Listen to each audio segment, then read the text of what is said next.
Hello students, welcome to वाईवॉडियस। This is Karan Kumar Sharma. एक चीज जरा क्लियर कर दीजिए, क्या मेरा साउंड और पिक्चर सब कुछ क्लियर है या कोई दिक्कत भी है? जो भी बच्चे यूट्यूब पे हैं वो प्रयास करेंगे कि क्लास जो है ऐप पे करें, वो ज़्यादा बेहतर होगा, क्योंकि यूट्यूब पे क्लासेस कभी भी बंद हो सकती है बउआ। ठीक है, चलिए तो प्रयास करिए कि ऐप डाउनलोड कर लीजिए और ऐप पे ही क्लास करिए, करा करिए। ठीक है, चलिए। तो हम लोग जो है एनसीईआरटी बायोलॉजी बुक का चैप्टर 1 को पढ़ रहे हैं। अभी तक हम लोगों ने 4 लेक्चर को अटेंड किया है। 4 लेक्चर आप लोग पढ़ चुके हो और बहुत सारे कंटेंट को आपने पढ़ा है। तो एक बार हम लोग रिमाइंड कर लेते हैं कि कौन कौन सी चीज़ों को आपने अभी तक पढ़ लिया, तो फिर हम आगे बढ़ेंगे। ठीक है, ठीक है बउआ। ओके, चलिए तो एक बार रिमाइंड कर लेते हैं अभी तक हम लोगों ने क्या क्या चीजों को सीखा है इस चैप्टर के अंदर। इस चैप्टर के अंदर हमने सीखा है, सबसे पहला चीज हमने सीखा कि जीवन क्या होता है, व्हाट इज लाइफ। ये हर लेक्चर जब भी शुरू होती है तो हम आप लोग को बताते हैं कि अभी तक आपने क्या पढ़ा, उसका एक रिकैप होना जरूरी है, तभी जाकर हम लोग आगे की चीजों को समझ पाएंगे। ठीक है, तो सबसे पहले हमने पढ़ा था कि जीवन क्या होता है, लाइफ क्या होती है, व्हाट इज लाइफ, जीवन के क्या मायने हैं, और बायोलॉजी में जीवन को किस तरीके से एक्सप्लेन किया जाता है, ये सारी चीजों को हमने सीखा था। उसके बाद फिर हमने कोशिका की संख्या के आधार पे जीवों को बांटा था और हमने समझा था कि एक कोशिकीय जीव क्या होता है, एक कोशिकीय जीव क्या होता है और इसके क्या उदाहरण होते हैं, इसको हमने समझा था। उसके बाद हम लोगों ने पढ़ा किसको, बहुकोशिकीय जीव को पढ़ा। किसको पढ़ा बउआ, बहुकोशिकीय जीव को पढ़ा कि बहुकोशिकीय जीव क्या होते हैं और इसके क्या उदाहरण होते हैं। ठीक है, उसके बाद फिर हम लोग क्लास को आगे बढ़ाए और हम लोगों ने पढ़ा एक इंपॉर्टेंट टॉपिक जो एग्जामिनेशन में क्वेश्चन पूछे ही पूछे जाते हैं, जीवन अवधि। ठीक है, जीवन अवधि या जीवन काल जैसा एक टॉपिक को हमने कवर किया था। उसके बाद फिर हम लोग जो है जीवन अवधि का उदाहरण हमने देखा, बहुत सारे जीवों की जीवन अवधि का क्या देखा, हम लोगों ने उदाहरण को देखा था। ठीक है, उदाहरण को देखा था कि बरगद के पेड़ की जीवन अवधि कितनी होती है, मनुष्य की जीवन अवधि कितनी होती है, मे फ्लाई की जीवन अवधि कितनी होती है, ड्रोसोफिला की जीवन अवधि कितनी होती है। बहुत सारे एग्जाम्पल हमने यहाँ पे समझा था और हमने ये भी समझा था कि एक कोशिकीय जीव जो जिसकी प्राकृतिक मृत्यु नहीं होती वो अमर होते हैं। एक कोशिकीय जीव को हमने अमरता का क्रेडिट दिया था यहाँ पे। फिर हमने जीवन अवधि के बाद पढ़ा जीवन चक्र को, जीवन चक्र को पढ़ा। जीवन चक्र क्या होता है इसका डेफिनेशन समझने के बाद जीवन चक्र की अवस्थाओं को हमने पढ़ा, जीवन चक्र की अवस्थाओं को हमने पढ़ा। अब जीवन चक्र की आपने मेनली 4 अवस्था को स्टडी किया है, 4 अवस्था को स्टडी किया है। वो 4 अवस्था कौन कौन सी थी, कोई बता सकते हैं क्या? सर कुछ क्लियर नहीं आ रहा, व्हाट हैपेंड? सब कुछ तो क्लियर है बउआ, रिप्ले कर लीजिए, बैक जाकर एक बार रिप्ले कर लीजिए। ठीक है, चलिए बैक जाकर एक बार रिप्ले कर लीजिए, सब कुछ क्लियर आएगा बउआ। ठीक है, चलिए देखिए यहाँ पे जीवन अवधि की अवस्थाओं को पढ़ा। यहाँ पर हमने समझा था भ्रूणावस्था क्या होता है, यहाँ पर हमने समझा था कि किशोरावस्था क्या होता है, यहाँ पे हमने समझा था कि जीर्णावस्था क्या होता है या फिर वृद्धावस्था क्या होता है। ठीक है, जनन प्रवस्था को भी हमने समझा था कि यहाँ 4 प्रकार की अवस्थाओं को हमने समझा था। ठीक है, जीवन की अवस्थाओं को समझने के बाद हम लोग आगे बढ़े और आगे बढ़ने के बाद हम लोगों ने पढ़ा, किसको पढ़ा, तो हम लोगों ने पढ़ा बउआ, हम लोगों ने स्टडी किया जनन क्या होता है। अब हम लोग जनन को पढ़ना शुरू किए थे। ठीक है, तो यहाँ पर हम जो है 8वां नंबर टॉपिक जो स्टडी हमने किया वो जनन क्या होता है, इसको पढ़ा। फिर हमने समझा था कि जनन का महत्व क्या है, जनन जो है क्यों जरूरी है एक जीव के लिए, उसको स्टडी किया। ठीक है जी बउआ, किशोर अवस्था।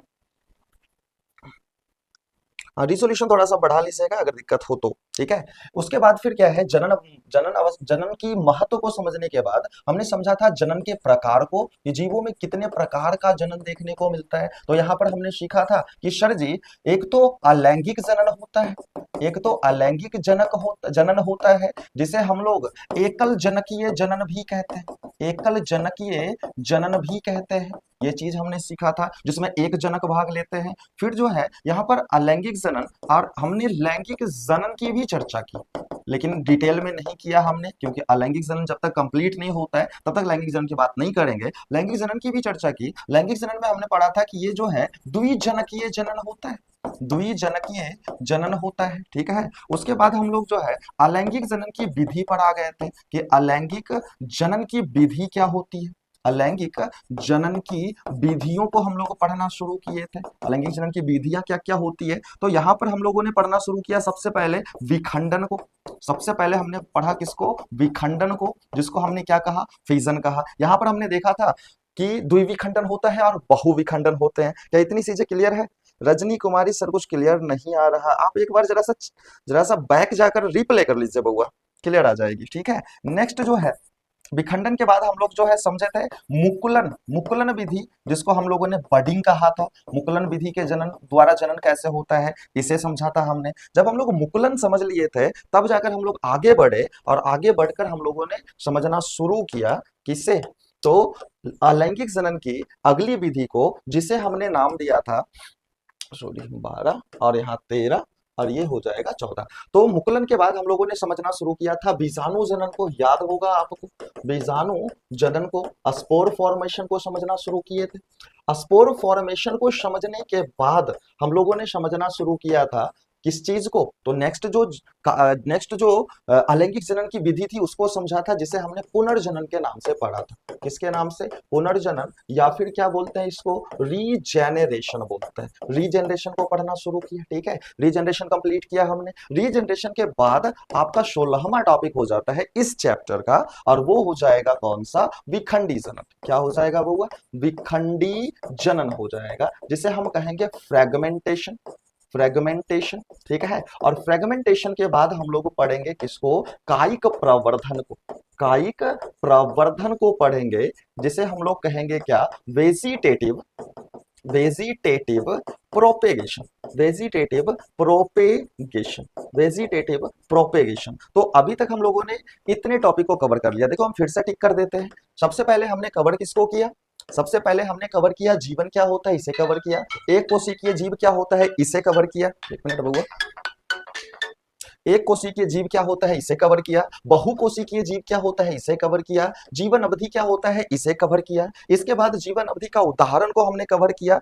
क्लियर पिक नहीं आ रहा है सौरभ कुमार, रिजोल्यूशन बढ़ा लीजिए, क्लियर पिक आएगा बउआ, हमें तो क्लियर दिख रही है।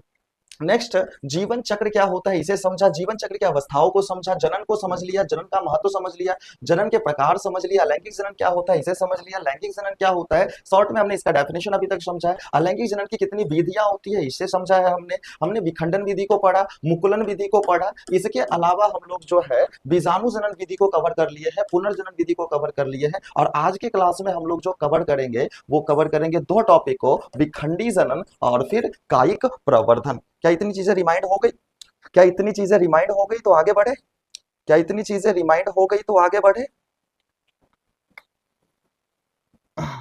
जिनको दिक्कत हो रही है वो एक बार बैक चले जाइए और फिर से ओपन करिए, रिजोल्यूशन को 1080p पे रखिए, क्लियर दिखेगा वो। ठीक है, या फिर आपका इंटरनेट स्लो होगा तो दिक्कतें तो आएंगी वो। चलते हैं आगे। अब हम लोग पढ़ना शुरू करते हैं। जैसा कि हमने बोला कि हम लोग दो टॉपिक को आज कवर करेंगे, एक विखंडी जनन और दूसरा कौन, कायिक प्रवर्धन। विखंडी जनन और दूसरा कायिक प्रवर्धन को कवर करेंगे, कायिक प्रवर्धन को कवर करेंगे। ठीक है, तो हम लोग विखंडी जनन को पढ़ना शुरू करते हैं। चलिए, अब ये विखंडी जनन क्या होता है जरा बात इस पे करते हैं। पिछले बार आप लोग पुनर्जनन पढ़े होंगे, पिछली टॉपिक में आपने पुनर्जनन पढ़ा होगा। पुनर्जनन में आपने क्या देखा होगा कि जो भी जीव पुनर्जनन विधि के द्वारा जनन करते हैं, जो भी जीव पुनर्जनन विधि के द्वारा जनन करते हैं, उसमें क्या होता है, दुर्घटना के कारण उनका शरीर दो या दो से अधिक हिस्सों में टूट जाता है, और टूटा हुआ प्रत्येक हिस्सा जो है पुनर्जनन विधि के द्वारा कोशिका विभाजन, समसूत्री कोशिका विभाजन के द्वारा अपने खोए हुए अंगों का निर्माण कर लेते हैं, जिससे उनकी जनसंख्या बढ़ जाती है। और कुछ जीवों में हम पुनर्जनन विधि द्वारा जनसंख्या वृद्धि को देखते हैं, इसलिए कुछ जीवों में हम पुनर्जनन को अलैंगिक जनन की एक विधि मानते हैं। बेस्ट एग्जांपल था प्लेनेरिया, पढ़ा था आपने। हाइड्रा भी एग्जांपल हो जाता है, और स्टारफिश में भी यह घटना देखने को मिलती है। इनकी कोशिकाओं में पुनर्जनन की क्षमता काफी उच्च होती है, जिसके कारण पुनर्जनन के कारण ये अपनी जनसंख्या को बढ़ा लेते हैं। ठीक है, क्या इतनी चीजें क्लियर है तो आगे बढ़े। नेक्स्ट है पुनर्जनन से ही मिलता जुलता टॉपिक विखंडी जनन।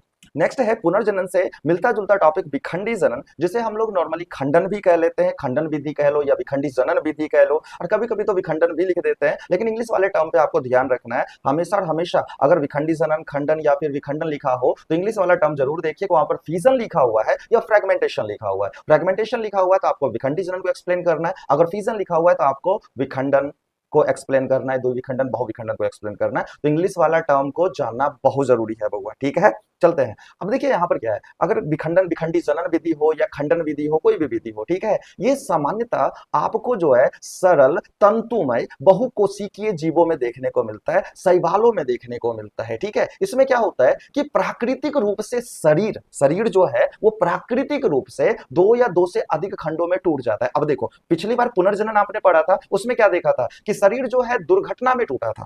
यानी पुनर्जनन जो है दुर्घटनामयी प्रक्रिया है, एक्सीडेंशियल प्रोसेस है, लेकिन विखंडी जनन जो है ये जो है नेचुरल प्रोसेस है। ठीक है, इसमें जनक जीव का शरीर जो है स्वतः स्वयं दो से अधिक खंडों में टूटेगा और टूटा प्रत्येक टुकड़ा नए खंडों का निर्माण कर लेगा। जैसा कि हमने बताया कि विखंडी जनन के द्वारा, फ्रेगमेंटेशन के द्वारा जनन आपको शैवालों में देखने को मिलता है। शैवाल यानी काई, उनका शरीर जो बहुकोशिकीय तंतुमय शैवाल होते हैं उसमें आपको देखने को मिलता है। बेस्ट एग्जांपल है अस्पाइरोगायरा। बेस्ट एग्जांपल कौन सा है? अस्पाइरोगायरा। और एक ही एग्जांपल आपको याद रखना है, हालांकि क्लेडोफोरा में भी आपको विखंडी जनन देखने को मिलती है, लेकिन यहां से क्वेश्चन पूछे नहीं जाते। विखंडी जनन का एक ही एग्जांपल आपको याद रखना है, स्पाइरोगायरा, जो कि तंतुमयी बहुकोशिकीय तंतुमयी शैवाल है। इनका शरीर प्राकृतिक रूप से दो या दो से अधिक खंडों में टूट जाता है और टूटा हुआ प्रत्येक टुकड़ा एक नए जीव के रूप में विकसित होना शुरू हो जाता है। क्या इतनी बातें क्लियर है?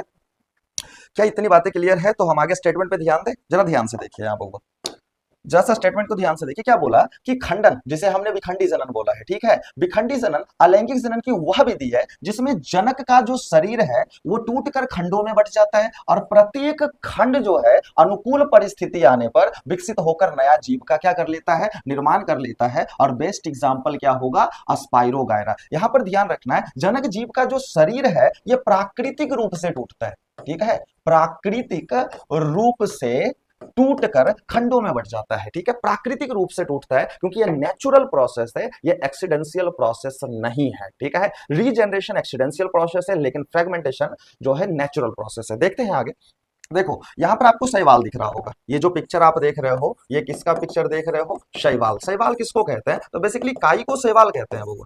ठीक है, ये एक कोशिकीय भी होते हैं, बहुकोशिकीय भी होते हैं और काई बहुत सारे प्रकार के होते हैं। ठीक है, जिसमें यहाँ पर जो काई दिखाया गया है इसका शरीर पतला पतला बाल जैसा शरीर होता है, ये बहुकोशिकीय तंतुमय शरीर इनका होता है। एक बाल को, अगर एक जो है काई के टुकड़े को अगर हम बाहर निकालते हैं तो हमको कुछ बाल जैसा दिखाई देगा और उसे माइक्रोस्कोप के अंदर रखेंगे तो हमें कुछ इस तरीके की संरचना दिखाई देगी कि उनका जो बाल जैसा संरचना है ना वो बना कैसे है। तो एक के ऊपर एक कोशिका, एक के ऊपर एक कोशिका अरेंज्ड है और जिस तरीके से लंबी जो है तंतुमय संरचना का निर्माण किया गया है। और यहाँ पर जो पिक्चर दिखाया गया है वो अस्पाइरोगायरा नामक शैवाल का है। क्या इतनी बातें क्लियर है?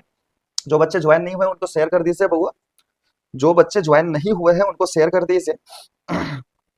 प्रिंस कुमार, थोड़ा सा जो है चैट पे ध्यान दीजिएगा कि गप करने के अलावा पढ़ाई भी जो है, पढ़ाई के लिए आप आए हो तो पढ़ाई पे ध्यान दीजिए, वो ज्यादा बेहतर होगा।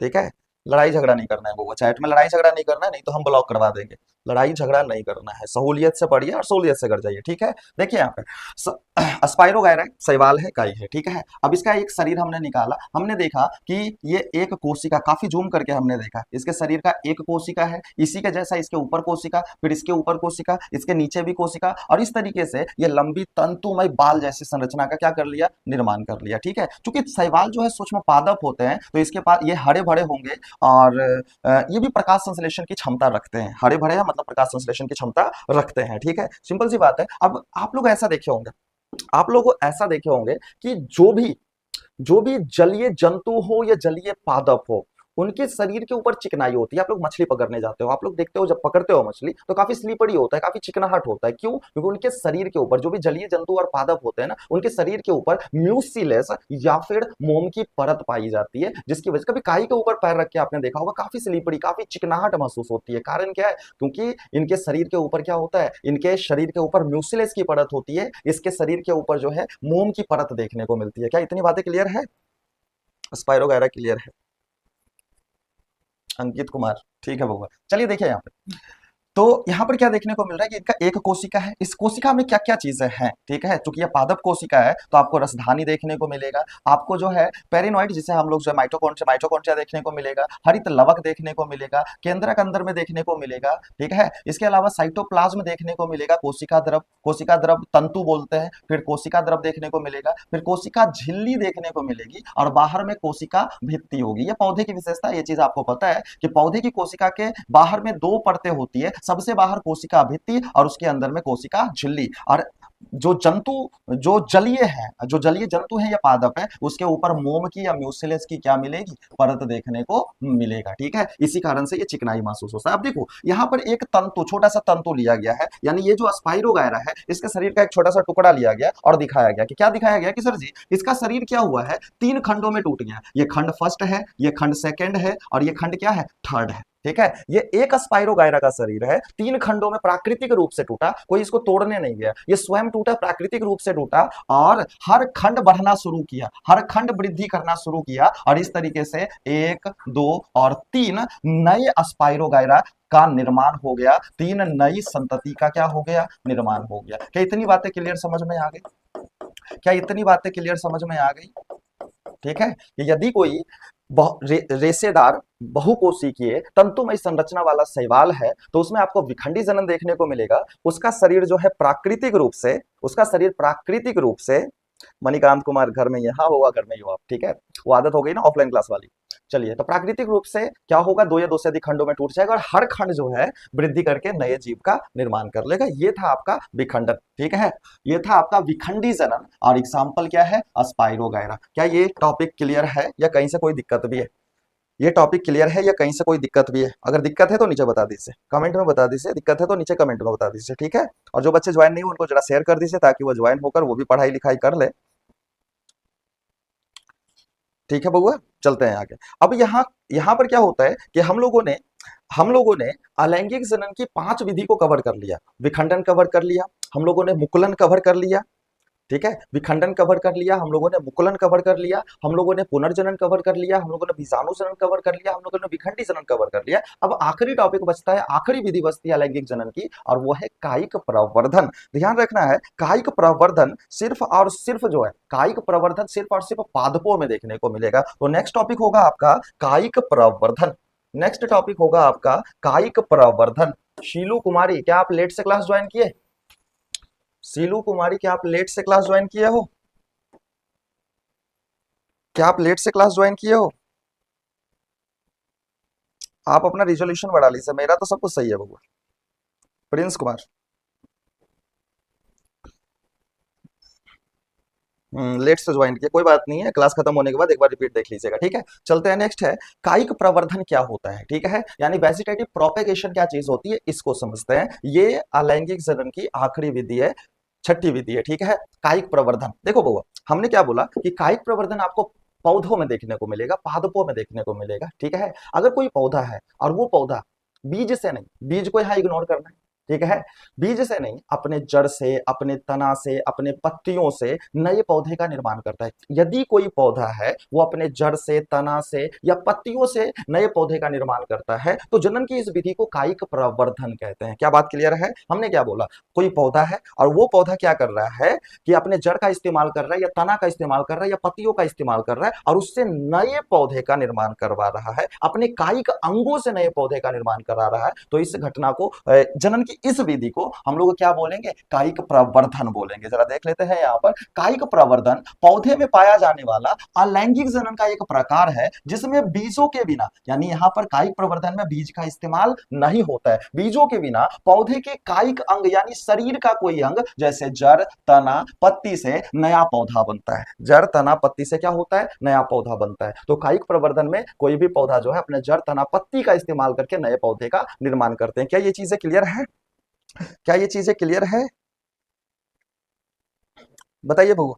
देखिए यहाँ पे चलिए, तो ये चीजें समझ में आ गई कि जड़, तना और पत्ती के द्वारा यदि नया पौधा होता है तो इसे हम कायिक प्रवर्धन कहेंगे। चूंकि जनन के इस विधि में पौधे के कायिक अंगों का प्रयोग होता है, कायिक अंग मतलब शरीर के अंग का प्रयोग हो रहा है, तना, जड़, पत्ती इत्यादि का प्रयोग हो रहा है, यहाँ बीज का प्रयोग नहीं हो रहा है। ठीक है, यहाँ पर बीज का जो प्रयोग है, बिना बीज के नए पौधे का निर्माण हो रहा है। इसीलिए चूंकि कायिक अंगों का प्रयोग किया जा रहा है, इसीलिए इस विधि को हम क्या कह रहे हैं, कायिक प्रवर्धन या वेजिटेटिव प्रोपेगेशन कहते हैं। कायिक प्रवर्धन या वेजिटेटिव प्रोपेगेशन दो तरीके से संपादित होता है। एक पौधा स्वयं बिना मनुष्य की सहायता से अपने जड़, तना, पत्ती से नए पौधे का निर्माण कर ले, इसे बोलेंगे प्राकृतिक कायिक प्रवर्धन। यदि कोई पौधा है, ठीक है, यदि कोई पौधा है वो अपनी क्या करता है, यदि कोई पौधा है और उसमें मनुष्य पौधे के जड़ का, तना का या फिर पत्तियों का इस्तेमाल करके नए पौधे का निर्माण कराता है, तो यह घटना कहलाएगी कृत्रिम कायिक प्रवर्धन। क्या कहलाएगी, कृत्रिम कायिक प्रवर्धन। क्या चीजें क्लियर है?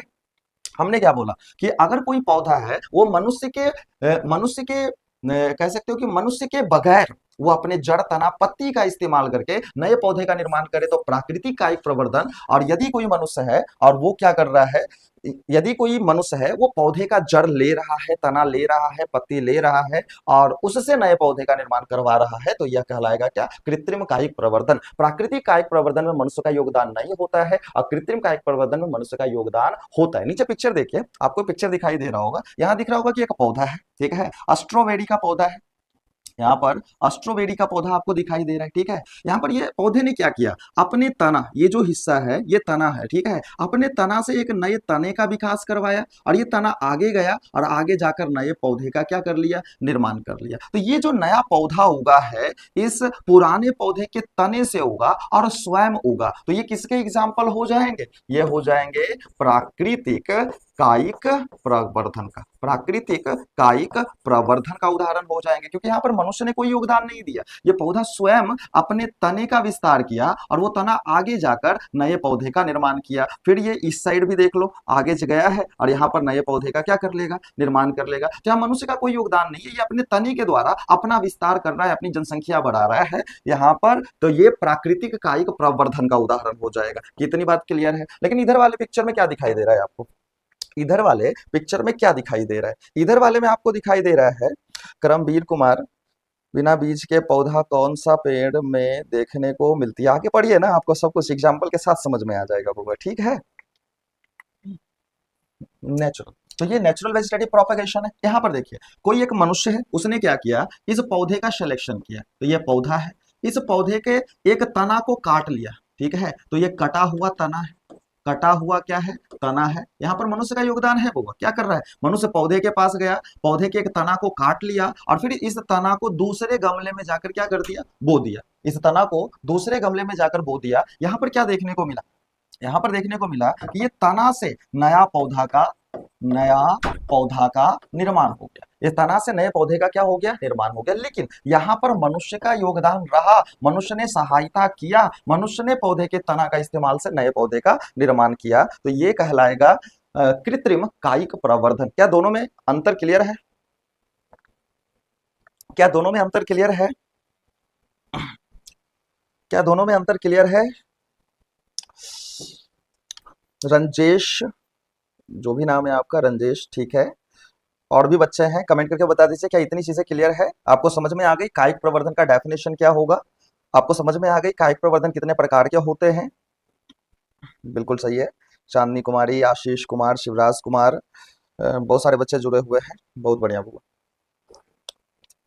चलिए अब आगे बढ़ते हैं, हम लोग दोनों को डिटेल से समझते हैं कि प्राकृतिक कायिक प्रवर्धन किस तरीके से संपादित होता है। ठीक है, प्राकृतिक कायिक प्रवर्धन किस तरीके से संपादित होता है और कृत्रिम कायिक प्रवर्धन किस तरीके से संपादित होता है, दोनों को हम लोग डिटेल में समझते हैं। बात क्लियर है?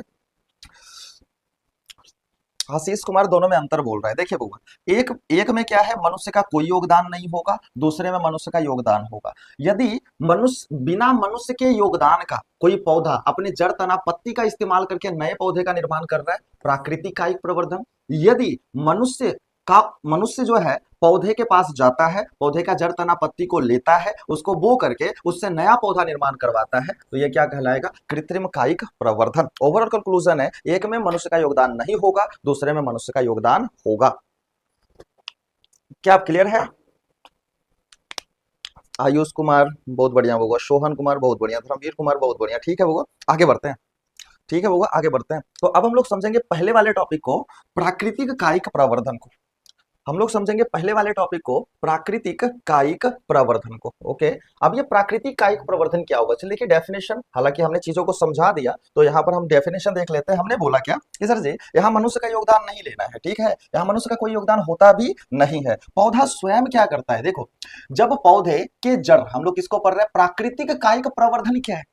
अगर आपसे क्वेश्चन पूछे प्राकृतिक कायिक प्रवर्धन क्या है, प्राकृतिक कायिक प्रवर्धन से आप क्या समझते हो, तो आपको सिंपल आंसर करना है कि सर जी जब पौधे के जड़, तना, पत्ती से स्वतः प्राकृतिक रूप से बिना बीज के नया पौधा बनता है तो उसे प्राकृतिक कायिक प्रवर्धन कहेंगे। यहां पर बात समझ में आ गई, कहीं पर भी मनुष्य का कोई योगदान नहीं रहा, स्वतः प्राकृतिक रूप से पौधे का जड़, तना, पत्ती नए पौधे का निर्माण करती है, तो यह कहलाएगी प्राकृतिक कायिक प्रवर्धन। अब ये जो प्राकृतिक कायिक प्रवर्धन है, इसमें मानव की सहायता की आवश्यकता नहीं होती है, यहां पर मानव की कोई जरूरत नहीं है। एक पौधा स्वयं अपने जड़, तना, पत्तियों का इस्तेमाल करके नए पौधे का निर्माण करती रहेगी, कायिक प्रवर्धन करती रहेगी, प्राकृतिक कायिक प्रवर्धन का संपादन करती रहेगी। क्या बातें क्लियर है?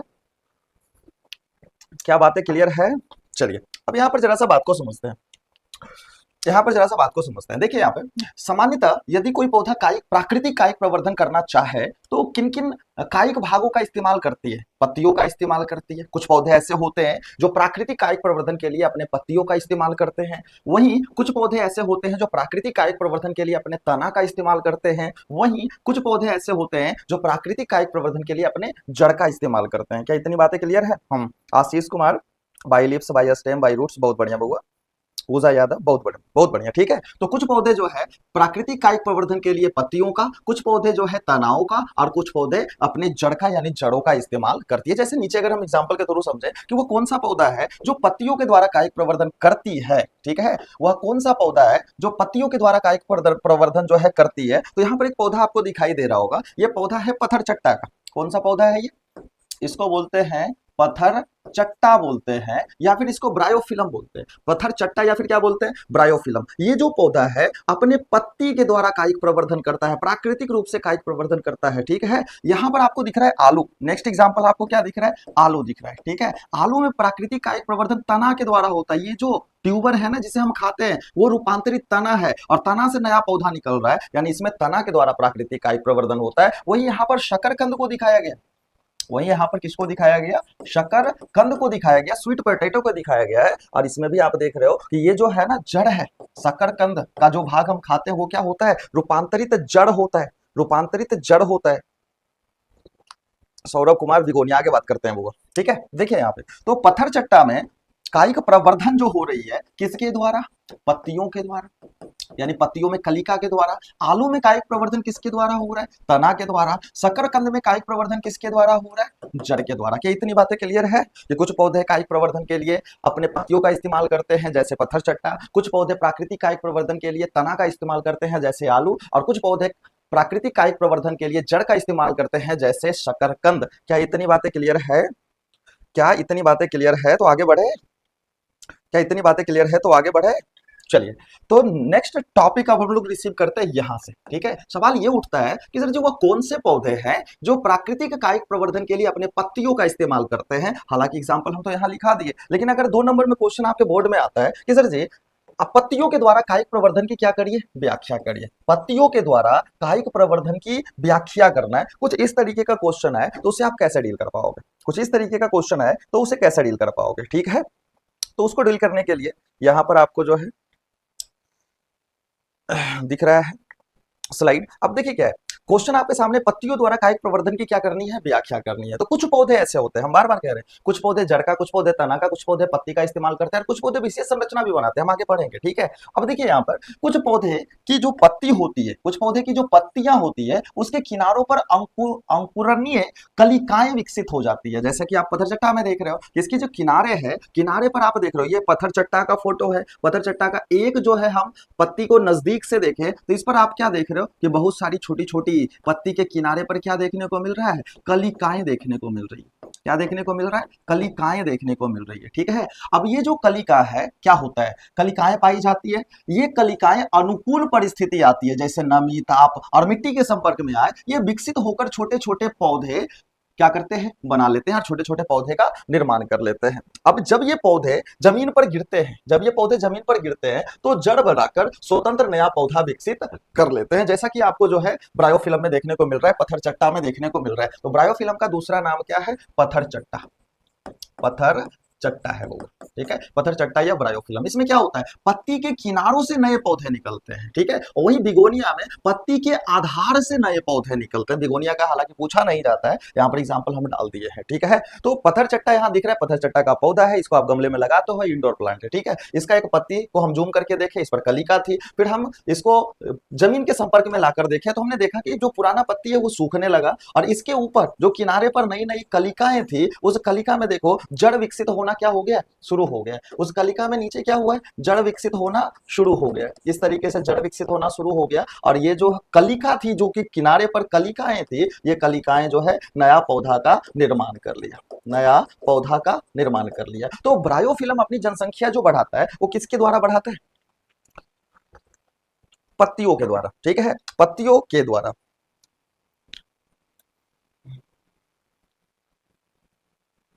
पत्थर चट्टा का मतलब समझ नहीं आ रहा है तो ब्रायोफिल्म, यहाँ पिक्चर दिख रहा है, गमले में लगाने वाला पौधा है ये, ब्रायोफिल्म बोलते हैं अंग्रेजी में इसे, ऐसे इसको पत्थर चट्टा बोलते हैं। ठीक है, हिंदी में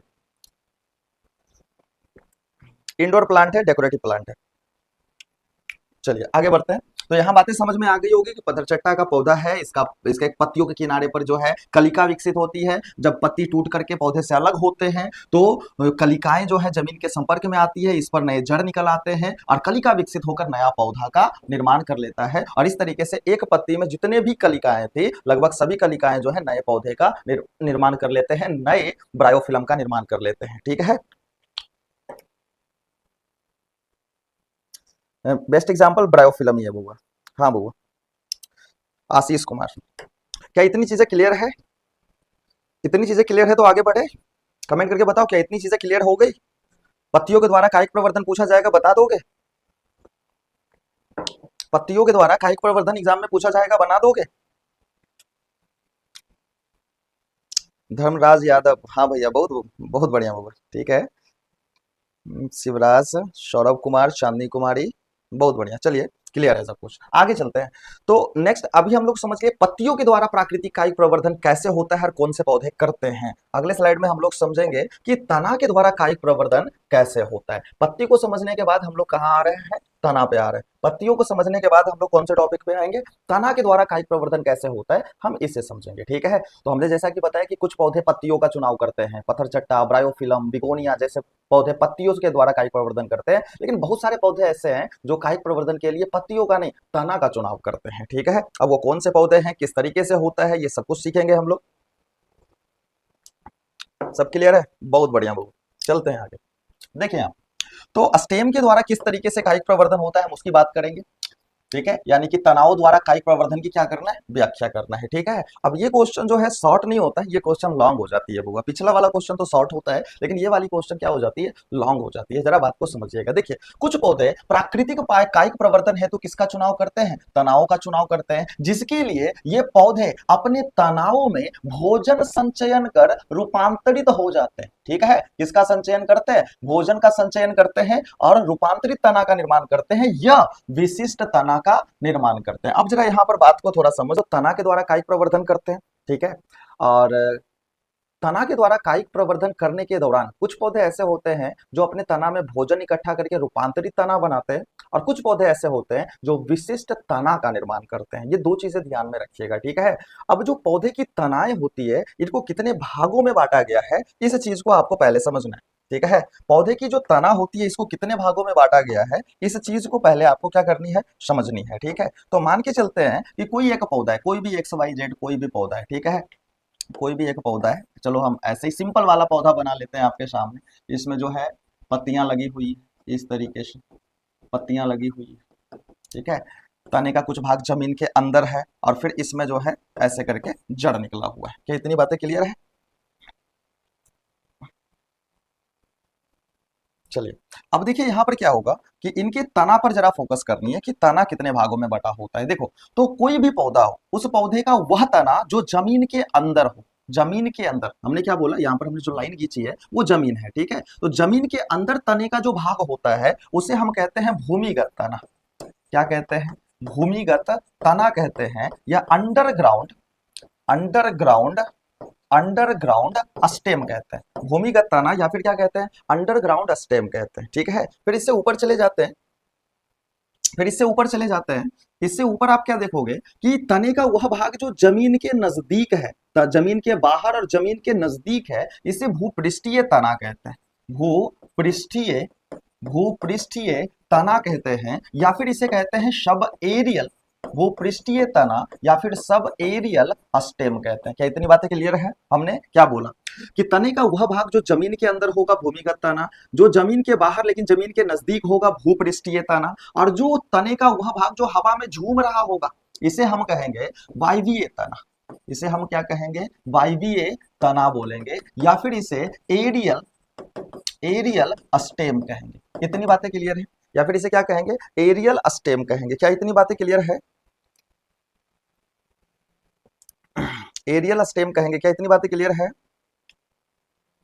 तो इसको हम कहेंगे एरियल स्टेम, इसे सब एरियल स्टेम, और इसको क्या कहेंगे? Underground stem. देखिए, कायिक प्रवर्धन की जब बात हो कायिक प्रवर्धन की, तो कायिक प्रवर्धन जनरली आपको किस किस भाग से देखने को मिलेगा, ठीक है। तो कायिक प्रवर्धन सामान्यतः आपको भूमिगत तना के द्वारा देखने को मिलेगा, या भूपृष्ठीय तना के द्वारा। अर्धवायवीय तना के द्वारा कायिक प्रवर्धन आपको देखने को नहीं मिलता है। अर्धवायवीय तना के द्वारा कायिक प्रवर्धन देखने को नहीं मिलता है। इसका मतलब जो भी पौधे तना के द्वारा कायिक प्रवर्धन करते हैं, जो भी पौधे तना के द्वारा कायिक प्रवर्धन करते हैं, ठीक है, वो या तो कायिक प्रवर्धन के लिए भूमिगत तना का चुनाव करते हैं, या तो भूपृष्ठीय तना का चुनाव करते हैं। ध्यान रखना है, जो पौधा भूमिगत तना के द्वारा कायिक प्रवर्धन करेगा, जो पौधा भूमिगत तना के द्वारा कायिक प्रवर्धन करेगा, ये क्या करने वाला है? भोजन का संचयन करेगा। भोजन का क्या करेगा? संचयन करेगा। कितनी बातें समझ में आ गई? वह पौधा जो प्राकृतिक कायिक प्रवर्धन के लिए भूमिगत तना का चुनाव करता है, वह अपने भूमिगत तना में भोजन का संचयन करता है, जिससे रूपांतरित तने का निर्माण हो जाता है। किसका निर्माण हो जाएगा? रूपांतरित तना का निर्माण हो जाएगा। कन्हैया कुमार, हेलो बउआ। रूपांतरित तना का निर्माण हो जाता है। क्या इतनी बातें क्लियर है?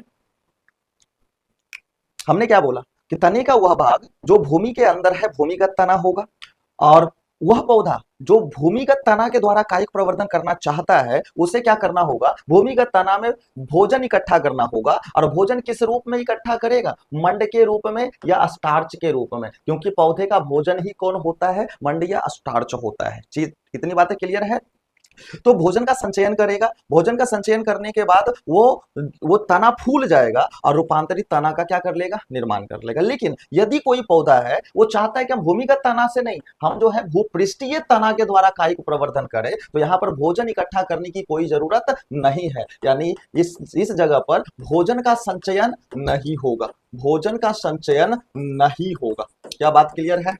भोजन का संचयन नहीं होगा तो क्या होगा? तो होगा ये कि विशेष तना का निर्माण होगा। किसका निर्माण होगा? विशेष तना का निर्माण होगा। यहां पर विशिष्ट तना को बनाएगा या फिर विशेष तना का क्या करेगा? निर्माण करेगा, ठीक है। और वो विशेष तना आगे चलकर नए पौधे के निर्माण में सहायता करेगी। क्या इतनी बातें क्लियर है?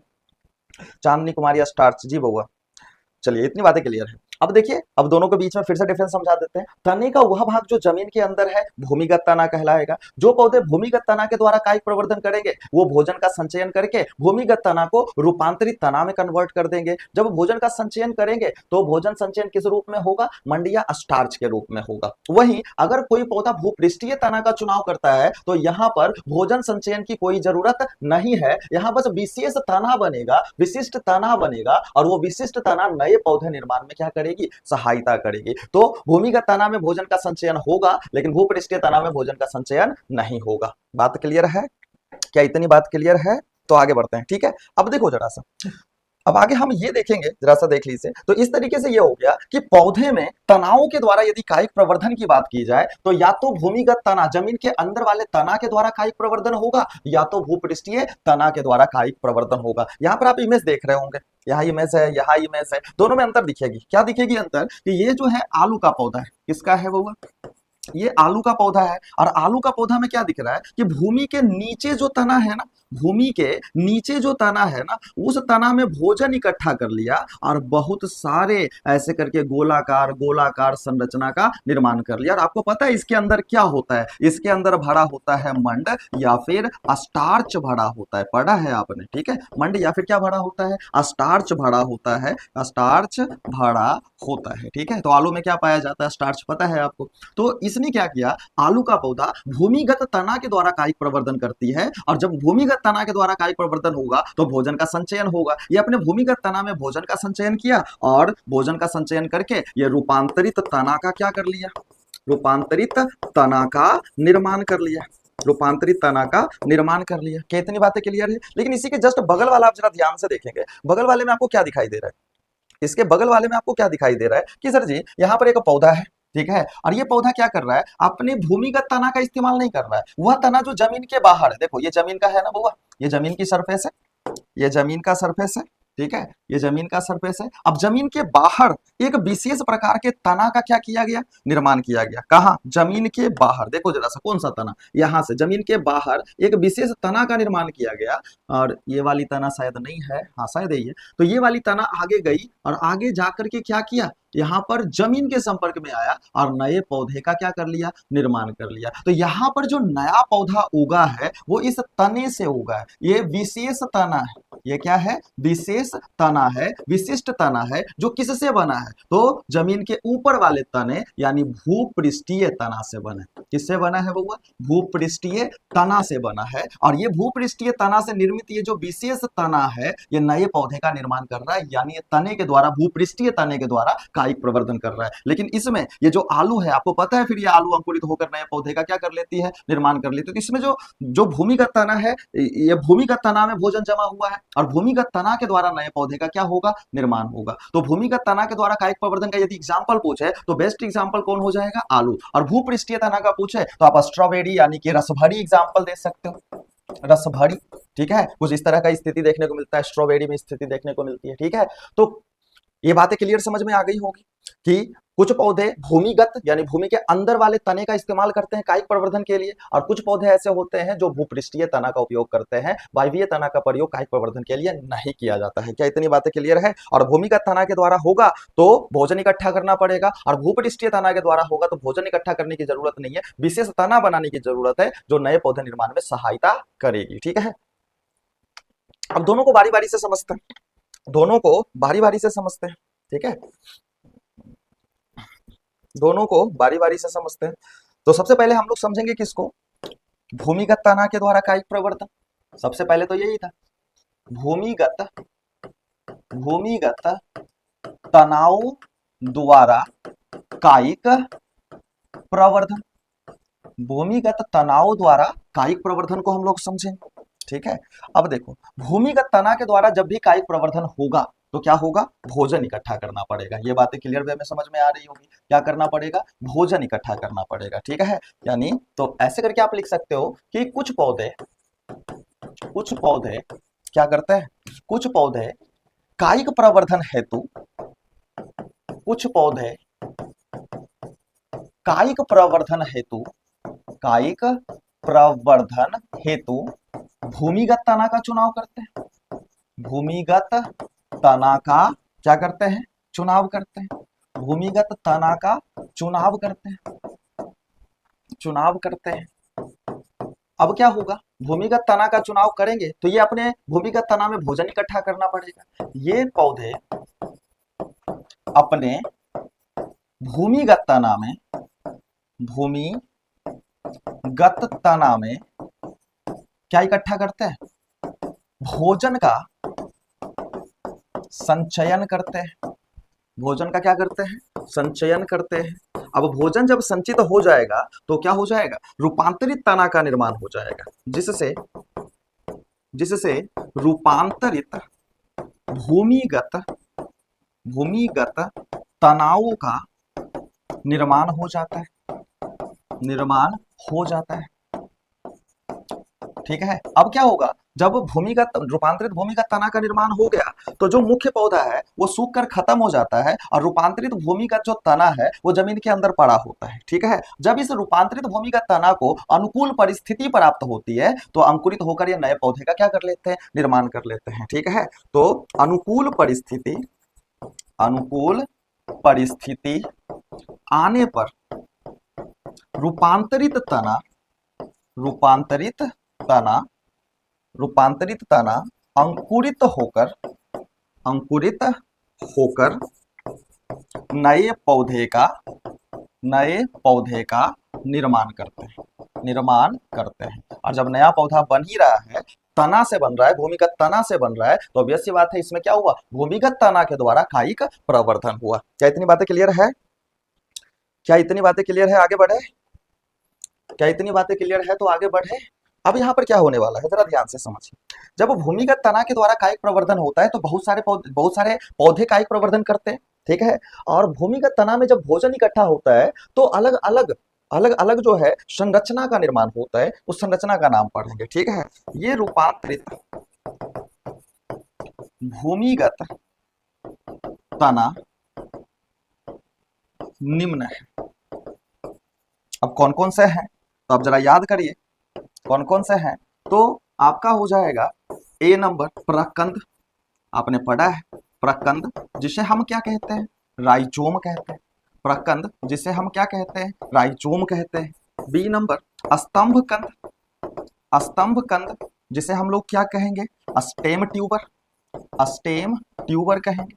फिर क्या होगा, स्तंभ कंद के बाद शल्क कंद जिसे हम लोग बल्ब कहेंगे। और डी नंबर हो जाएगा धन कंद जिसे हम लोग कॉर्म कहेंगे। ठीक है, तो क्या होता है कि जो पौधे भूमिगत तना के द्वारा कायिक प्रवर्धन करते हैं और वो जब भूमिगत तना में भोजन इकट्ठा करते हैं तो निम्न आकृति का निर्माण करते हैं। कुछ पौधे प्रकंद का निर्माण करते हैं, कुछ पौधे स्तंभ कंद का निर्माण करते हैं, कुछ पौधे शल्क कंद का निर्माण करते हैं और कुछ पौधे धन कंद का क्या करते हैं, निर्माण करते हैं। पहले हम प्रकंद को समझेंगे, फिर स्तंभ कंद को समझेंगे, शल्क कंद को समझेंगे और फिर समझेंगे हम किसको, धन कंद को समझेंगे। क्या इतनी बातें क्लियर है? क्या इतनी बातें क्लियर है तो आगे बढ़े। Pooja Yadav, rhizome, stem, tuber, वॉल्व, स्कॉम्स। हाँ बिल्कुल बिल्कुल सही है बउआ, आगे बढ़े।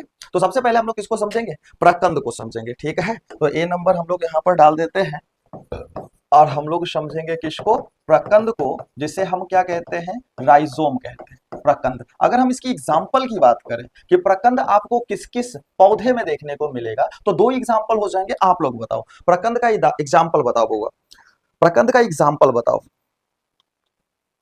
जल्दी, प्रकंद का एग्जाम्पल बताओ, प्रकंद यानी राइजोम का एग्जाम्पल बताओ जल्दी। शीलू कुमारी ने हल्दी बताया है, बहुत बढ़िया। शीलू कुमारी बनाना भी हो सकता है, बहुत बढ़िया। चांदनी कुमारी ने जिंजर बताया है, बहुत बढ़िया। ठीक है, तो ये तीन एग्जाम्पल हो जाएंगे। आप अदरक बोल दो, हल्दी बोल दो और केला बोल दो। ठीक है, तो अदरक ठीक है, जिसे हम लोग जिंजर कहेंगे।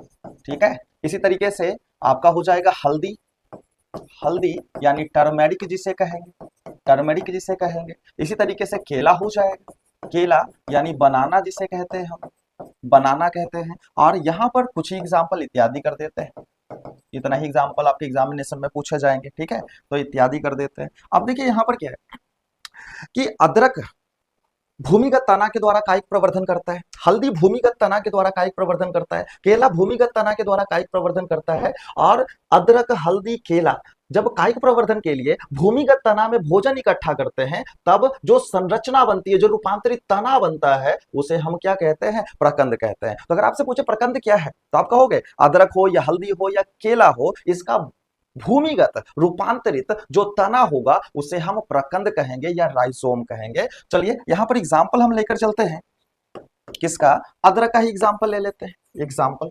ठीक है, अदरक में कायिक प्रवर्धन, अदरक का एग्जाम्पल ले लेते हैं। अब देखिए अदरक आप लोग सब लोग देखे हो, अदरक जो है सब लोग देखे हो, ठीक है। अब अदरक में किस तरीके से कायिक प्रवर्धन होता है ये चीज भी आप लोगों के नजर के सामने से गुजरा हुआ है, ठीक है। कैसे, तो देखो बुआ, एक अदरक का जो पिक्चर होता है कुछ इस तरीके का आपको अदरक दिखाई देता है, हल्का ब्राउनिश कलर का होता है, और इस तरीके से आप उसका पिक्चर ड्रॉ कर सकते हो, ठीक है। ये अदरक हो गया, इधर उधर से फूटे रहते हैं, एक छोटा सा हिस्सा हमने लिया, और इसके ऊपर इस तरीके से आपको धारियां देखने को मिल जाती है। क्या मिल जाती है? धारियां देखने को मिल जाती है, ऐसे करके, ऐसे करके धारियां देखने को मिल जाती है, ठीक है। तो अदरक का हमने छोटा सा हिस्सा लिया है, अदरक का हमने छोटा सा पार्ट लिया है, क्लियर है। अब ये क्या है, तो इसी को राइजोम कह रहे हैं, ये अदरक का राइजोम है, और जो कि भूमिगत तना से बना है। भूमि के अंदर जो अदरक का जो पौधा था, उसका जो भूमिगत तना था, भूमिगत तना में जब भोजन इकट्ठा किया, तब जाकर जो भूमिगत तना है वो रूपांतरित हो गया, रूप को बदल लिया, और राइजोम जैसी संरचना को बनाया, जिसे हम अदरक कह रहे हैं। बात क्लियर है। अब यहां पर अगर हम इसकी संरचना को ध्यान से देखते हैं तो हम क्या पाएंगे कि सर जी, इसके ऊपर आपको ये धारियां देखने को मिल रही है, ये लाइंस देखने को मिल रहा है। ये जो लाइन है ना, ये जो लाइन आपको देखने को मिल रहा है, ठीक है, ये जो लाइन आपको देखने को मिल रहा है, बेसिकली इस लाइन को हम लोग पर्व कहते हैं, पर्व कहेंगे, या फिर इसे हम नोट्स कहेंगे, पर्व या फिर क्या कहेंगे, नोट्स कहेंगे। क्या इतनी बातें क्लियर है? हमने क्या बोला, ये जो धारियां आप देख रहे हो इसे हम पर्व कहेंगे या नोट्स कहेंगे, और दो नोट्स के बीच जो जगह होगा, दो नोट्स के बीच जो जगह होगा उसे हम अंतरा पर्व कहेंगे, अंतरा पर्व कहेंगे, या इंटर नोड कहेंगे। अंतरा पर्व या फिर क्या कहेंगे, इंटर नोड कहेंगे। क्या इतनी चीजें क्लियर है? अंतरा पर्व कहेंगे या इंटर नोड कहेंगे, बिल्कुल बुआ, चांदनी कुमारी नोड, आशीष कुमार पर्व बोल रहे हैं, बहुत बढ़िया बुआ, ठीक है। अब देखिए क्या होता है कि अदरक को जब आप छोड़ देते हो, अब देखते हो जनरली बरसात के मौसम में क्या देखने को मिलता है, जब इसे उपयुक्त तापमान और नमी प्राप्त होता है तो आप देखते हो इसके ऊपर जो है ना कलिका निकलनी शुरू हो जाती है, ठीक है। तो आप ऐसा पाओगे कि सर जी हो क्या रहा है कि जगह जगह से क्या होगा कि नई, ये पर्व पर से ही जब भी नया पौधा निकलेगा तो पर्व से ही निकलेगा, ठीक है। तो जगह जगह से आप देखोगे कि छोटा छोटा पौधा निकलना क्या हो चुका है, शुरू हो चुका है। कोई छोटा होगा, कोई बड़ा होगा, ठीक है, इस तरीके से। अब ये जो नया पौधा निकल रहा है वो किससे निकल रहा है? ये रूपांतरित तना से निकल रहा है, जिसे हम राइजोम कह रहे हैं, ठीक है। ये रूपांतरित भूमिगत तना है जिसे हम राइजोम कह रहे हैं। ये छोटा छोटा कलिका निकलना शुरू हुआ, फिर क्या होगा, इसके ऊपर जो है, फिर इसके ऊपर जो है आपको छोटे छोटे जड़ भी देखने को मिल जाएंगे। फिर ऐसे करके आपको छोटे छोटे क्या मिलेंगे, जड़ भी देखने को मिल जाएंगे। और आप लोग इस तरीके से भी देखे होंगे, चलिए आप इस तरीके से भी देखे होंगे कि ऐसे करके क्या होता जा रहा है, ये जितना भी पर्व था ये सब पर नई जड़ों का क्या हो रहा है, विकास हो रहा है, ठीक है। जो भी पर्व था उस पर नए जड़ का क्या होता जा रहा है, विकास होता जा रहा है, ठीक है। अब यहाँ पर एक चीज और गौर करिएगा, ठीक है। यहाँ पर एक चीज और गौर करने वाली बात है कि जैसे जैसे ये कलिका, ये नया जो कलिका निकला है ये बड़ा होता जाएगा, बड़ा होता जाएगा, ये अदरक जो है गलता जाएगा, सूखता जाएगा। इसीलिए हम लोग क्या करते हैं, इसको अंकुरित होने से बचाते हैं। बरसात के मौसम में हम लोग आलू हो या हल्दी हो या अदरक हो, इसे पेपर में ढक के रखते हैं, ठीक है, ताकि टेम्परेचर जो है बढ़ा रहे और इसमें अंकुरन ना हो, या फिर नमी इसको ना मिले, इसमें अंकुरन ना हो, ठीक है। तो पेपर से ढक के रखते हैं। लेकिन अगर हमने इसको खुला छोड़ दिया, जिससे इसको उपयुक्त तापमान, जल मिलना शुरू हुआ, तो उस कंडीशन में ये जो ट्यूबर है, ये जो राइजोम है, बेसिकली इसके ऊपर जो है, इसके पर्व से नई कलिका विकसित होनी शुरू हो जाएगी। ये जो राइजोम है धीरे धीरे गलना शुरू हो जाएगा और नए पौधे का क्या हो जाएगा, विकास हो जाएगा। तो यहाँ पर ये जो निकल रहा है ये नया पौधा है, ये क्या है, नया पौधा है। और इस नया पौधा का विकास जो हुआ है वो इससे हुआ है। तो ये है क्या, तो अदरक का प्रकंद है, अदरक का प्रकंद है। ये क्या है, अदरक का प्रकंद है। और ये जो अदरक का प्रकंद है ये होता क्या है, तो ये है रूपांतरित, रूपांतरित भूमिगत, भूमिगत तना होता है। रूपांतरित भूमिगत तना होता है। अदरक के पौधे का रूपांतरित भूमिगत क्या है, ये तना है। क्या इतनी बातें क्लियर है? क्या इतनी बातें क्लियर है? साउंड साउंड तो क्लियर है बउआ? एक बार चेक कर लीजिए, साउंड क्लियर है, बैक जाकर फॉरवर्ड आइए। ओके, क्या इतना क्लियर है? उपस्थानिक कलिका, बिल्कुल बउआ, ये नया पौधा, और जो जगह जगह पर छोटा वाला है आप इसको उपस्थानिक कलिका बोल दीजिए। उपस्थानिक, या कहीं कहीं अपस्थानिक भी लिखते हैं, ठीक है। तो उपस्थानिक कलिका कह सकते हो इसे, उपस्थानिक कलिका, या एडवेंटिशियस, एडवेंटिशियस बड कहोगे आप इसे। बहुत बढ़िया बउआ। तो यहाँ पर समझ में आ गई कि जो नया अदरक का पौधा बनता है वो अदरक के प्रकंद से बनता है, और वो अदरक के पौधे का कौन सा भाग होता है? रूपांतरित भूमिगत तना। यानी अदरक में कायिक प्रवर्धन किसके द्वारा? भूमिगत तना के द्वारा होती है। इतनी बातें क्लियर है? ठीक है, चलिए। तो यहां पर हम एग्जाम्पल लिए थे किसका? राइजोम का। ठीक है, सबसे पहला हमने किसको पढ़ना शुरू किया? प्रकंद को, यानी राइजोम को पढ़ना शुरू किया। एग्जाम्पल इसी तरह का घटना आपको हल्दी में देखने को मिलता है, केला में भी देखने को मिलता है। यहाँ पर अदरक का एग्जाम्पल लेके हमने चीजों को समझाया। ठीक है, बातें क्लियर है? एक स्लाइड में हम आपको दिखा देते हैं इतनी चीज हमने अभी पढ़ाया। तो आपको प्रकंद क्या है वो याद रखनी है, उसके एग्जाम्पल याद रखनी है, और एक डायग्राम आपको याद रखनी है। बस इससे ज्यादा क्वेश्चन नहीं पूछा जाएगा। ठीक है, इसके अलावा चलते हैं हम। आशीष कुमार अब ठीक है, मणिकांत यादव ठीक है, पूजा यादव ठीक है, बहुत बढ़िया वो। चलिए, तो नेक्स्ट पर चलते हैं। नेक्स्ट जो है आपका, नेक्स्ट क्या है तो आप खुद ही देख लीजिए। हमने अभी तक प्रकंद को डिस्कस किया, अब हम लोग डिस्कशन किसका करेंगे? स्तंभ कंद का डिस्कशन करेंगे। किसका डिस्कशन करेंगे? स्तंभ कंद का डिस्कशन करेंगे। ठीक है, तो यहां पर हम लिख लेते हैं बी नंबर, स्तंभ कंद। स्तंभ कंद, अब यहाँ पर हमने शिफ्ट राइजोम लिखा था। ठीक है, स्तंभ कंद, या फिर इसे हम क्या कहेंगे? स्टेम ट्यूबर कहेंगे। स्टेम ट्यूबर का एक एग्जाम्पल बता सकते हैं क्या आप लोग? स्टेम ट्यूबर का क्या एक एग्जाम्पल बता सकते हैं? बता सकते हैं तो फटाफट कमेंट में बताइए। जो भी बच्चे ऐप पे जुड़े हुए हैं, अगर बता सकते हैं तो फटाफट बताइए। स्तंभ कंद यानी स्टेम ट्यूबर का एक एग्जाम्पल बतानी है। स्तंभ कंद या स्टेम ट्यूबर का एग्जाम्पल बतानी है। पूजा यादव, चांदनी कुमारी ने पोटैटो बताया है। ओके, शीलू कुमारी ने भी पोटैटो बताया है। चलिए, हाँ, तो यहाँ पर एक ही एग्जांपल आलू याद रखना है आपको, पोटैटो याद रखना है। ठीक है, तो इसका स्तंभ कंद का एग्जांपल क्या हो जाएगा बउआ? आलू हो जाएगा, या फिर क्या हो जाएंगे? पोटैटो हो जाएंगे। आलू या फिर क्या हो जाएगा? पोटैटो हो जाएगा। ठीक है, अब एक ही एग्जांपल ध्यान में रखनी, इससे ज्यादा एग्जांपल आपसे पूछे भी नहीं जाते हैं और आपको ध्यान भी नहीं रखना है। ठीक है, तो आलू जो है ये रूपांतरित भूमिगत तना होता है, और आलू की संरचना को हम स्तंभ कंद या स्टेम ट्यूबर कहते हैं। अगर हम समझने का प्रयास करें, ठीक है, तो हम मान के चलते हैं कि यहाँ पर आलू का कोई एक पौधा है, और आलू का पौधा आप लोग देखे हो, गांव ग्राम में आप लोग देखे हो, काफी जो है काफी जो है कमजोर पौधा होता है, ज्यादा स्ट्रॉन्ग पौधा नहीं होता है। ठीक है, आलू का खेती आप लोग करते हो, और आप एक चीज बता दो, आलू का खेती करने के लिए आप आलू के पौधे का क्या बीज बोते हो? आलू के पौधे का क्या बीज बोते हो? तो आपका आंसर होगा नहीं, आलू के पौधे के बीज को नहीं बोया जाता, हम आलू को ही बो देते हैं। चलो, तो इसका मतलब ये चीज तो क्लियर है कि हम बीज के द्वारा जो है आलू की खेती नहीं करते हैं, हम जो है तने के द्वारा आलू की खेती करते हैं। जो हम बोते हैं ना बउआ, नया आलू का पौधा उपजाने के लिए, वो क्या होता है? तना होता है। वो क्या होता है? तना होता है। ठीक है, अब इस तरीके से आप देखो, ये तना है इसका। अब यहाँ पर हम जो है इसका जमीन जमीन यहाँ पर होगा, और नीचे में जो है आपको जड़ देखने को मिलेगा। ठीक है, तो नीचे में आपको जो है जड़ देखने को मिलेगा। तो इस तरीके से हम जो है जड़ का काफी जो है जटिला, काफी जो है फाइबरस रूट आपको देखने को मिलेगा, और यहाँ पर हम जो है भूमि डिनोट कर देते हैं कि ये जो है जमीन है। ठीक है, अब इस तरीके से ये जमीन हमने बना दी।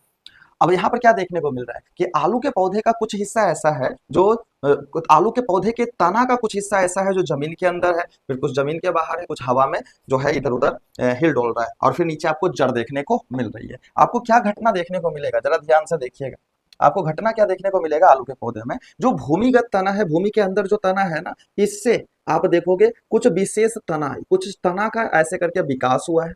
ठीक है, इस तरीके भी आलू के पौधे को खाड़ करके देखना। ठीक है, अभी तो मिल जाएंगे आपको, और आप क्या पाओगे कि ये जो भूमि के अंदर जो तना है ना, ये जो भूमि के अंदर जो तना है, ये तना ही क्या किया? ये तना ही क्या किया? इसी पर ऐसे कर करके गोल गोल संरचना का क्या हो जाएगा? निर्माण। तो ये तना में ही जगह जगह पर क्या हो रहा है? भोजन इकट्ठा हो रहा है, और आलू का निर्माण हो रहा है। ये तना में ही जगह जगह पर भोजन इकट्ठा हो रहा है, क्योंकि जड़ तो नीचे बचा हुआ है। तना में ही जगह जगह पर क्या हो रहा है? भोजन इकट्ठा हो रहा है। ठीक है, इस तरीके से तना में क्या हो रहा है? भोजन इकट्ठा हो रहा है, स्टार्च जमा हो रहा है, और तना फूल फूल करके आलू का क्या कर ले रही है? निर्माण कर ले रही है, आलू का निर्माण कर ले रही है। इतनी बातें क्लियर है? क्या इतनी बातें क्लियर है? ठीक है, तो अब बताओ, ये जो आलू बना है, ये जो आलू बना है, ये पौधे के किस भाग से बना? भूमिगत तना से बना है। आलू जो बना ये किससे बना? भूमिगत तना से बना है। क्या बातें क्लियर है? आलू जो बना ये भूमिगत तना से बना है। चलिए, क्लियर है? आरुष जो भी है, चलिए अब इसको थोड़ा सा हम बड़ा करते हैं। ये जो आपने आलू बनाया, किसी एक आलू को हम थोड़ा बड़ा करके देखते हैं, ठीक है। अब आलू को जब हम बड़ा करके देखेंगे तो कुछ इस तरीके से संरचना हमको आलू का देखने को मिलेगा। आलू का कुछ इस तरीके से संरचना हमको देखने को मिलेगा। अब मान के चलिए कि ये क्या है, एक आलू है, ठीक है। आलू हालांकि आप लोग जिस तरीके से जानते हो कुछ इस तरीके का आलू होता है, ठीक है, यही ना। तो चलिए हम आलू बना दिए यहाँ पे। अब आलू के ऊपर आप देखते हो जगह जगह पर डॉट होता है, जगह जगह पर आपको क्या देखने को मिलती है, डॉट देखने को मिलते हैं। ये चीज तो क्लियर हो गया ना कि ये जो आलू बना है ये भूमिगत तना से बना है, और ये जो आलू की संरचना है इसी को हम कह रहे हैं स्तंभ कंद या स्टेम ट्यूबर कह रहे हैं। तो स्टेम ट्यूबर का बेस्ट एग्जांपल कौन हो जाएगा, आलू हो जाएगा। स्तंभ कंद का बेस्ट एग्जांपल कौन हो जाएगा, आलू हो जाएगा। ठीक है, क्लियर है इतनी चीजें। चलते हैं आगे। अब यहाँ पर जगह जगह पर आपको क्या देखने को मिल रहा है, यह स्पॉट आलू में देखने को मिलता है। ये आलू की आंख कहलाती है, इसे अंकुरनशील आंख कहा जाता है। हालांकि ये तो पर्व है, ठीक है। ये आलू जो हो, आलू के ऊपर ये जो डॉट देखने को मिल रहा है ना, इसको आप कक्षीय पर्व कह सकते हो या कक्षीय कलिका कह सकते हो, ठीक है। तो ये जो है कक्षीय कक्षीय कक्षीय पर्व है, या फिर कहीं कहीं इसको कक्षीय कलिका भी बताते हैं, ठीक है। इसको कहा जाता है, इसको कहा जाता है अंकुरनशील अंकुरनशील आंख कहा जाता है, अंकुरनशील आंख कहा जाता है, ठीक है। अंकुरनशील आंख कहा जाता है। हाँ, व्हाइट व्हाइट कलर का, हाँ जो भी हो स्पॉट आपको दिखाई देता है, जगह जगह पर आपको गड्ढे दिखाई देते हैं, वही गड्ढे को हम लोग कक्षीय कलिका बोलते हैं या कक्षीय पर्व बोलते हैं, या फिर उसको हम अंकुरनशील आंख कहते हैं, ठीक है। अब ये जो अंकुरनशील आंख है, आप इस पे ही ध्यान से देखेंगे तो आप ये पाएंगे कि सर जी ये अंकुरनशील, जैसे ही आप जो है आलू को वैसे परिस्थिति में रखेंगे जिस परिस्थिति में ये अंकुरित हो सके, ठीक है, अनुकूल परिस्थिति आएगा, तो आप देखोगे ये फूजना क्या कर देता है, शुरू कर देता है। जगह जगह से जो है धीरे धीरे छोटी छोटी तना निकलनी क्या हो जाती है, शुरू हो जाती है, ठीक है। धीरे धीरे तना निकलना क्या हो जाता है, शुरू हो जाता है, और ये धीरे धीरे बढ़ता ही जाता है।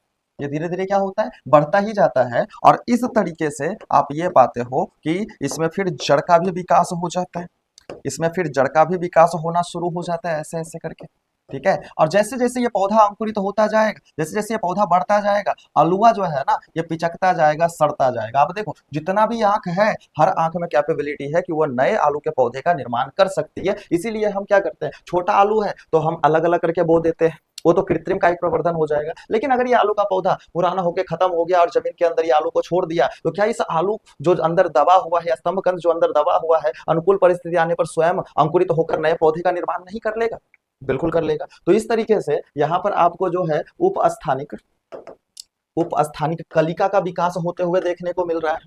तो ये जो है क्या है, उपस्थानिक उपस्थानिक कलिका है, ठीक है। और ये जो है नए पौधा या नया पादप का क्या कर रहा है, निर्माण कर रहा है, न्यू प्लांट हो गए। तो इस तरीके से आपको समझ में आ गई कि जो आलू है इसमें कायिक प्रवर्धन जो होता है किसके द्वारा, आलू के द्वारा ही होता है। और आलू जो है पौधे का स्तंभ कंद होता है। तो बेसिकली ये रूप स्तंभ कंद है। तो स्तंभ किसका स्तंभ कंद है, ये आलू का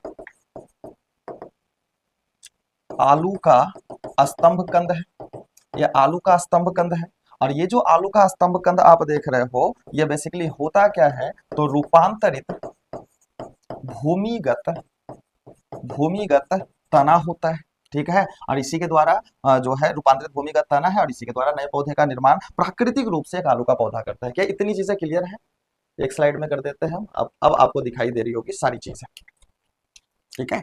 अब यहाँ पर आपको ये भूमिगत तना है, भूमिगत तना है, ठीक है। बाकी नीचे जड़ देखने को मिल ही रहा है, ऊपर तना देखने को मिल ही रहा है। क्या ये क्लियर है,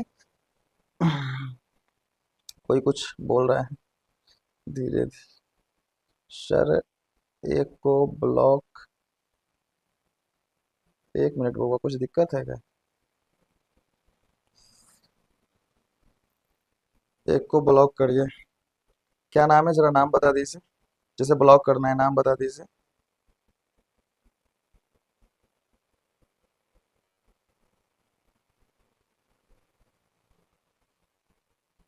चलिए ठीक है, हम आगे देखते हैं, हम देख लेंगे बाद में चैट, कौन क्या बदतमीजी किया, हम ब्लॉक कर देंगे, ठीक है।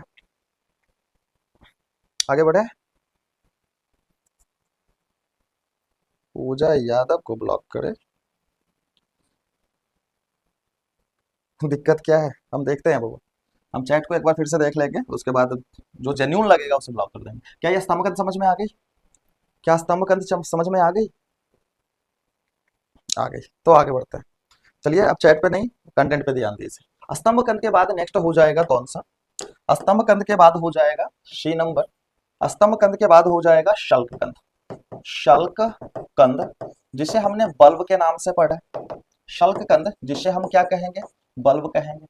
शल्ककंद जिसे हम लोग क्या कहने वाले हैं? बल्ब कहने वाले हैं। बल्ब का एक एग्जाम्पल फटाक सा जो है आप बता दीजिए नीचे। बल्ब का एक एग्जाम्पल जो है फटाक सा बता दीजिए। बल्ब का एक एग्जाम्पल जो है फटाक सा बता दीजिए। एग्जाम्पल शल्ककंद यानी बल्ब का एग्जाम्पल।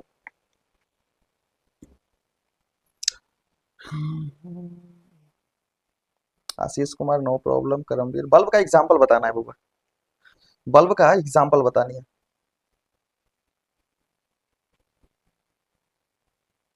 चलिए तो बल्ब का हमने जो है दो एग्जाम्पल बताया है, दो दो जो है हीट एग्जाम्पल हमने बताया। एक है आपका प्याज, एक है प्याज जिसको अनियन बोलते हैं, और दूसरा जो है लहसुन। दूसरा जो है लहसुन, दूसरा जो है लहसुन जिसे गार्लिक बोलते हैं। हाँ बिल्कुल होगा, लहसुन जिसे हम क्या बोलेंगे? गार्लिक बोलेंगे। ठीक है। यहाँ पर सल्क का मतलब होता है सूखा। शल्क का मतलब होता है सूखा। कंद तो समझ रहे हो, फूली हुई संरचना को हम क्या कहते हैं? कंद कहते हैं। आप प्याज देख लो, लहसुन देख लो, आप क्या देखोगे कि इस प्याज और लहसुन दोनों फूली हुई संरचना होती है, लेकिन उसके बावजूद भी इसके बाहर में सूखी हुई पत्तियां देखने को मिलती है। इसीलिए प्याज लहसुन को शल्क कंद या बल्ब कहा जाता है। शल्ककंद या बल्ब कहा जाता है। हाँ बुआ, बहुत बढ़िया। शल्ककंद या फिर क्या कहते हैं? बल्ब कहते हैं। ठीक है। यहाँ पर एक एग्जाम्पल लेकर हम लोग बात करेंगे। एग्जाम्पल ले लेते हैं हम किसका? प्याज का। एग्जाम्पल किसका ले लेते हैं? प्याज का।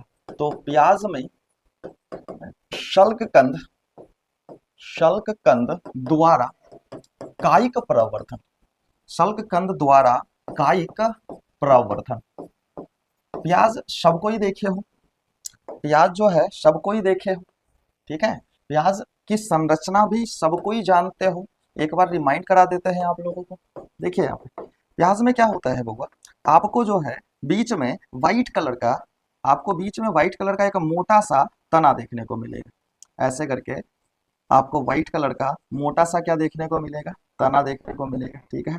इस तरीके से फिर आसपास में आपको मोटी पत्तियां देखने को मिलेगी, जो कि हल्का, आप कह सकते हो एकदम हल्का गुलाबी कलर का होगा। मोटी मोटी पत्तियां इसके आसपास में ऐसे करके, ये पत्ती है, मोटी पत्ती है ये, ऐसे करके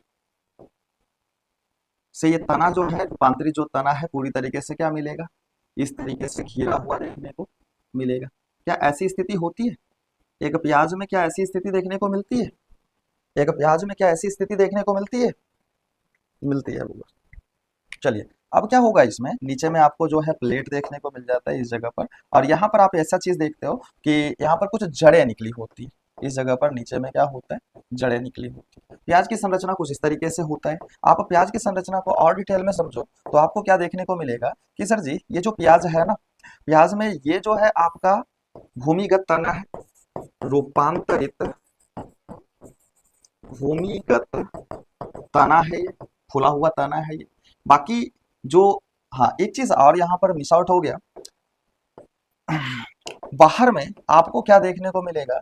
बाहर में आपको सूखा पत्ता देखने को मिलेगा। बाहर में आपको जो है सूखी पत्तियां देखने को मिलेगी। सबसे बाहर में सूखी पत्ती से ये कवर देखने को मिलेगा।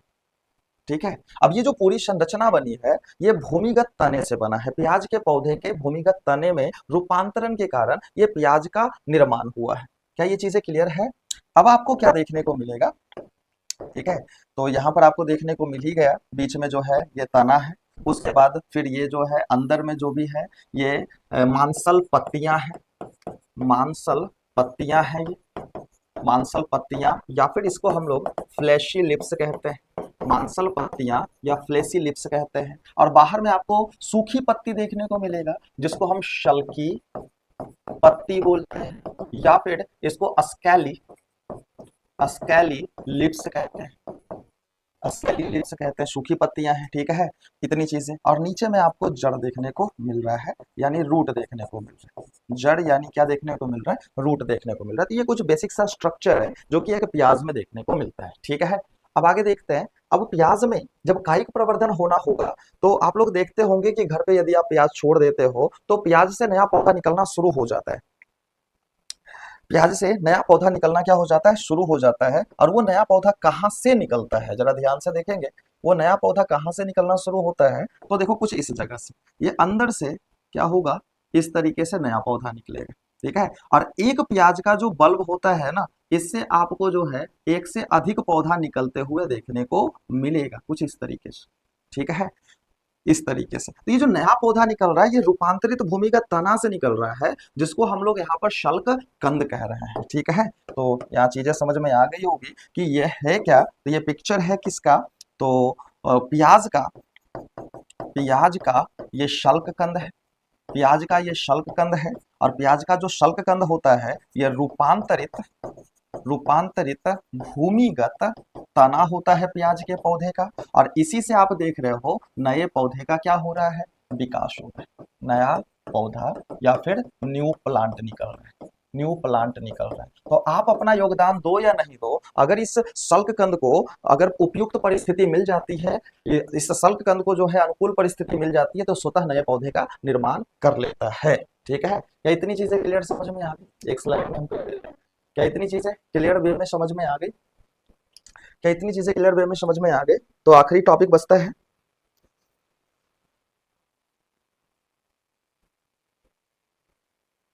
तो आखिरी टॉपिक बचता है, ठीक है। शल्क कंद के बाद हम लोग जो है धन कंद पढ़ेंगे, और आप लोग धन कंद का उदाहरण बता दीजिए। शल्क कंद के बाद हम लोग धन कंद पढ़ेंगे और धन कंद का उदाहरण बता दीजिए। डी नंबर, धन कंद। धन कंद जिसे हम लोग क्या कहते हैं? कॉर्म कहते हैं। धन कंद जिसे हम लोग क्या कहते हैं? कॉर्म कहते हैं। कोई कॉर्म का उदाहरण बता दीजिए। धन कंद जिसे हम कॉर्म कहते हैं, कोई कॉर्म का उदाहरण बता दीजिए फटाफट। मिश्री कंद। मिश्री कंद नहीं बउआ, मिश्री कंद तो जड़ है, हम अभी तना की ही बात कर रहे हैं। मिश्री कंद नहीं हुआ, ठीक है। यहाँ पर जो है एक आपका एग्जाम्पल था अरवी, याद करिए। अरवी, एग्जाम्पल की बात करें तो अरवी जिसे हम कैलोकेशिया बोलते हैं, अरवी जिसे हम क्या कहते हैं? कैलोकेशिया। और दूसरा एग्जाम्पल हमने लिया था जमीकंद का, जमीकंद जिसे हम अमोर्फोफैलस कहते हैं, अमोर्फोफैलस कहते हैं। जमीकंद जिसे हम लोग क्या कहते हैं? अमोर्फोफैलस कहते हैं। ये दो एग्जांपल हमने लिया था, अरवी, करमवीर कुमार अरवी, चांदनी कुमारी कैलोकेशिया, पूजा यादव कैलोकेशिया। बहुत बढ़िया बुआ, ठीक है। अब जरा सा ध्यान से देखिए, एक एग्जाम्पल लेकर हम आगे की बातों को समझते हैं। तो एग्जाम्पल हम ले लिए किसका? अरवी का ले लिए।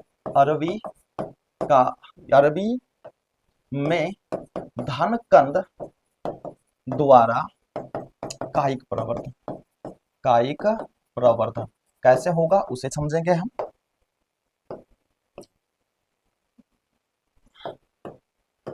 देखिए, तो अरवी तो सब लोग देखे होंगे वो, अरुई जिसे आप अरुई बोलते हो, अरुई का जो है सब्जी खाया हो ना आप लोग, अरुई का सब्जी खाया हो ना आप लोग। अरुई जिसको बोलते हैं उसी को अरवी कहते हैं बउआ, ठीक है। अरुई की बात कर रहे हैं हम। देखिए किस तरीके का होता है। तो कुछ इस तरीके का आपको जो है संरचना देखने को मिलेगा, भूरे कलर का ही होता है, ठीक है। कुछ इस तरीके का संरचना आपको अरवी का देखने को मिलता है, ठीक है। और इसके ऊपर जो है इस तरह की धारियां देखने को मिलती है। इसके ऊपर कुछ इस तरह का क्या मिलेगा? धारियां देखने को मिलेगा, ठीक है। और चीजें आपको समझ में आ गई होगी कि सर जी यहाँ से हम लोग क्या करते हैं, इसके जो पहले वाला तना होता है उसको हम काट देते हैं और उसके बाद फिर हम सब्जी बना लेते हैं। ये चीज तो आपको पता है।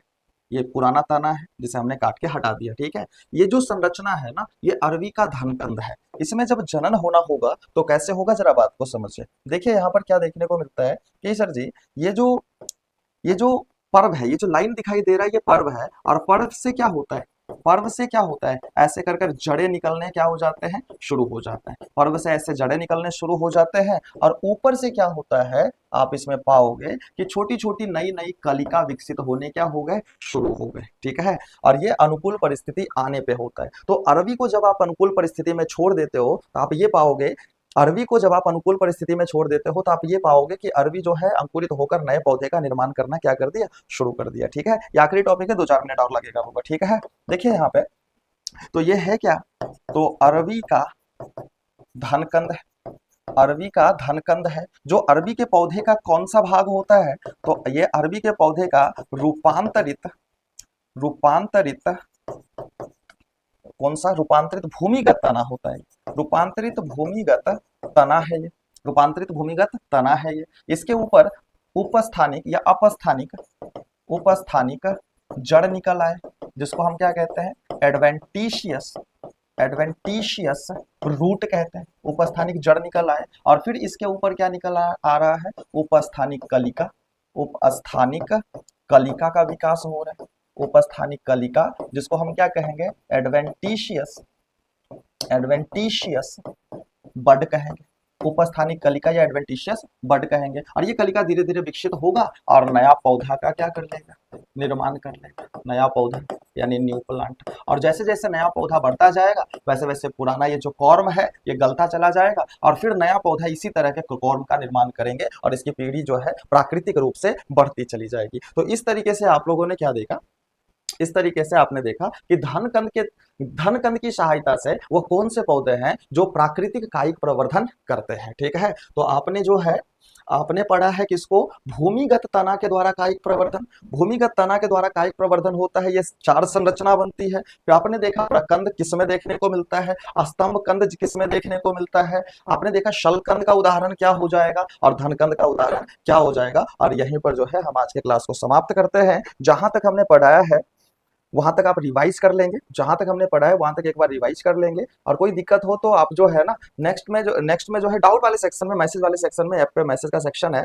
वहां पर जाकर अपना डाउट लिख सकते हो। अगले क्लास में पहले डाउट को क्लियर कर देंगे फिर हम आगे क्लास लेना शुरू कर देंगे। ठीक है, तो यहाँ तक आप लोग शुरू से यहाँ तक एक बार रिवाइज कर लीजिए। कहीं से भी किसी भी तरह का डाउट है तो आप डाउट बॉक्स में जाकर अपने डाउट को रख सकते हो, या फिर आपको व्हाट्सएप नंबर भी पता है, आप व्हाट्सएप पे भी आप अपना डाउट सेंड कर सकते हो और वहां से भी हम क्वेश्चन को रिसीव करके अगले क्लासेस में पहले डाउट को क्लियर करेंगे फिर आगे के कंटेंट को समझाना शुरू करेंगे। जब तक के लिए आप लोग जो है पढ़ते रहिए, स्वस्थ रहिए, मस्त रहिए। Good night.